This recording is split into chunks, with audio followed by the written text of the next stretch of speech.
महाराज प्रभु प्रकट हुए हैं और जब प्रकट हुए तो हिरण्यकशिपु ने एक छलांग लगाई प्रभु के ऊपर।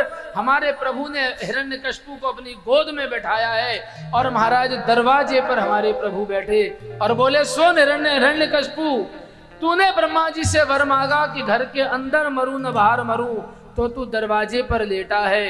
दिन में मरूं न रात में मरूं, तो ये संध्या का समय है। महाराज ब्रह्मा के बनाए हुए 12 महीने में ना मरूं तो ये पुरुषोत्तम मास है। नर से मरूं न पशु से मरूं तो मैं नरसिंह हूँ। और आज अपने नखों से भगवान ने हिरण्यकशिपु के वक्षस्थल को विदीर्ण किया। महाराज हिरण्यकशिपु की मृत्यु हुई है, सभी ने जय जयकार करी, पुष्पों की वृष्टि हुई है। बोलो नरहरि भगवान की जय हो, नरहरि भगवान की जय हो।